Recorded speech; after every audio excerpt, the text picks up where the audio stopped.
আগের দুটো পার্টে আমি অ্যাটেনশন আর আই কন্ট্যাক্টের কিছু কাজ দেখিয়েছি। আজকের পার্টে আমি পার্ট 3 আজকে প্রি রাইটিং অ্যাক্টিভিটির উপর কিছু কাজ দেখাচ্ছি।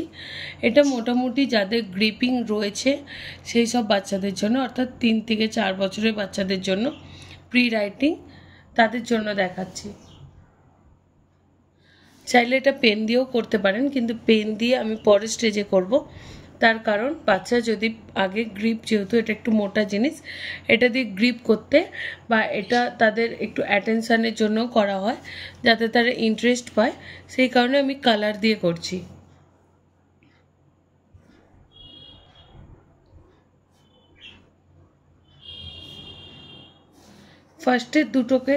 ফার্স্ট এবং লাস্ট দুটোকে একটু বড় রেখেছি, অর্থাৎ এটা স্টার্ট পয়েন্ট, এটা এন্ড পয়েন্ট, আর মাঝখানেরগুলো ছোট রেখেছি। স্টার্ট পয়েন্ট থেকে শুরু করে এন্ড পয়েন্ট পর্যন্ত যেটা যাবে সেটাকে ছোট রেখেছি। এরকম ছোট ছোট করে আমি বেশ কিছু আরও স্লিপিং লাইন বানিয়ে নেব।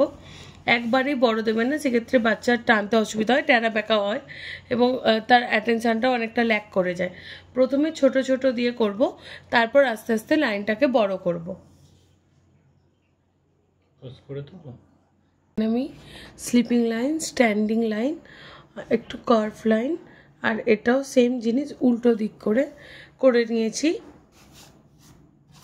ভিডিওটা অনেক বড় হয়ে যাবে, সেই কারণে আমি ভিডিওতে আর লাইনগুলো করার সময় দেখাইনি। এটা আমি পুরোটা কমপ্লিট করে নিয়েছি, আর প্রতিটাকে কিন্তু আলাদা কালার দিয়ে করেছি। এখানে আমি প্রত্যেকটার জন্য কালার অন্য ইউজ করব, অর্থাৎ যে কালারের আমরা লাইনগুলো টেনেছি সেই কালারের করব না, অন্য কালারে করব, যাতে বাচ্চার বুঝতে সুবিধা হয়। এখানে আমি একটা করে করে দেব, তাতে ওর বুঝতে সুবিধা হবে, বাকিগুলো নিজে দেখে করবে। এই যে এইভাবে একটা করে করে দিচ্ছি। আমি এটার জন্য হলুদ রং নিয়েছি, বাকিগুলো নিচে করতে দেব।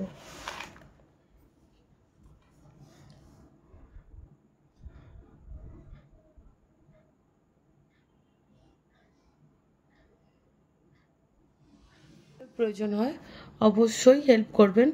যদি একদম ফার্স্ট স্টেজ হয় তাহলে এখানটা গ্রিপ করে ধরবেন। যদি বাচ্চা অল্প অল্প গ্রিপিং এসে যায়, সে করতে পারে, এখানটা ধরবেন এবং আস্তে আস্তে হাতটা ছেড়ে দেওয়ার চেষ্টা করবেন।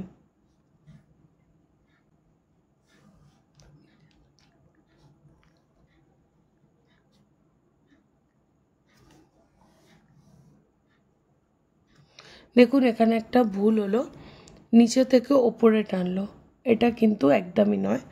যে কোনো একটা সাইডেই যাবে, উপর থেকে নিচেই যাবে।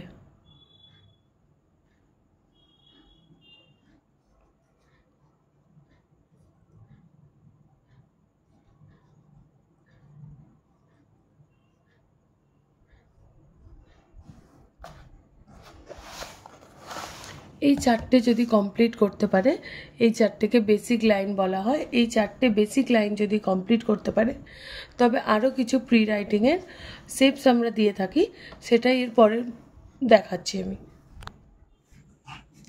দেখুন চারটে বেসিক লাইনকে করার পর আমি একটু কার্ভ লাইন দিয়েছি। প্রথমটা হচ্ছে ইউ শেপের, নেক্সট হচ্ছে উল্টো ইউ, পরেরটা হচ্ছে ডি শেপের, এটা হচ্ছে সি শেপের। আবারও আমি একটা করে করে দেখিয়ে দিচ্ছি।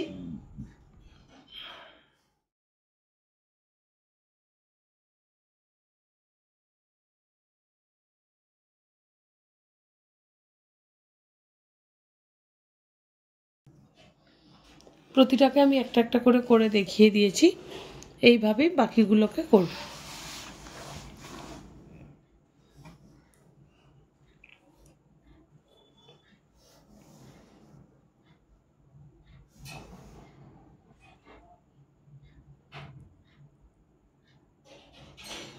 দেখুন এখানে আবারও একটা ভুল করলো, অর্ধেক এসে আবার এদিক থেকে গেল। যেহেতু ওর এগুলো করে করে প্র্যাকটিস হয়ে গেছে, তাই ও এটাকে জয়েন করে দিল, কিন্তু একবারেই এটাকে কভার করতে হবে।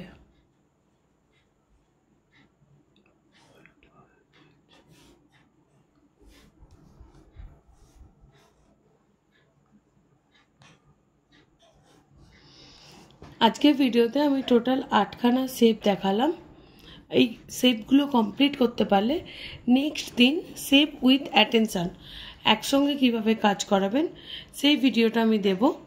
আমি খুব কম এবং ছোট ভিডিও দিই যাতে আপনাদের বুঝতে সুবিধা হয় এবং একটা ক্লাসে বসে বাচ্চাকে সেটা করাতে সুবিধা হয়।